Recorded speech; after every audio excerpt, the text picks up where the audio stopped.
Essa região aqui é chamada giro frontal superior, ele se continua até a dobra da face superolateral com a face medial.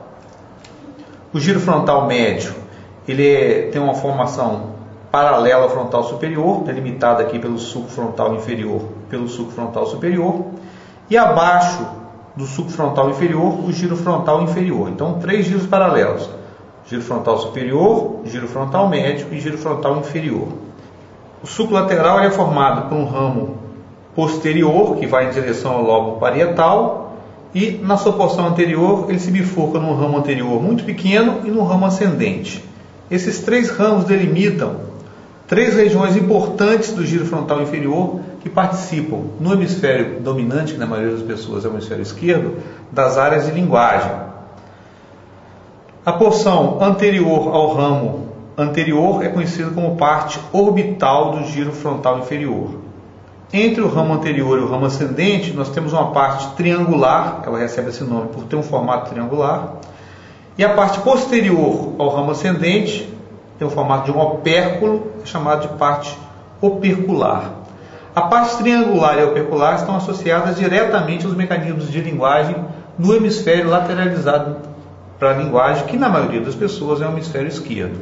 Por acaso, estamos trabalhando aqui com o hemisfério direito.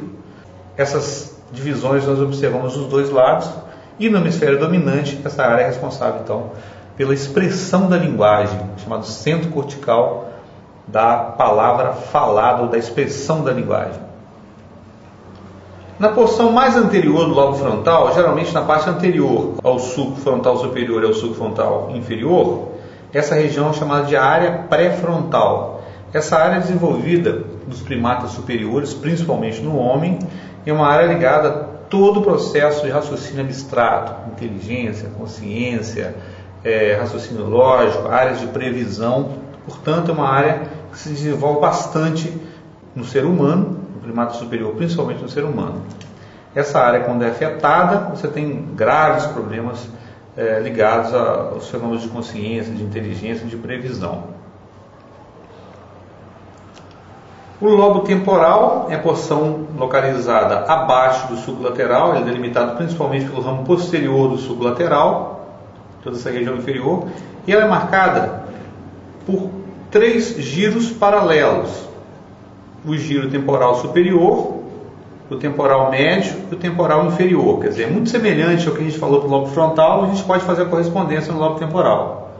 Um giro temporal superior, um temporal médio e um temporal inferior.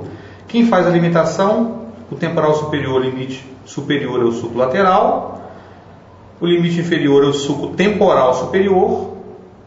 Paralelo ao sulco temporal superior, nós temos um sulco que geralmente é descontínuo, que é o temporal inferior, que é esse aqui, olha, ele está todo descontínuo.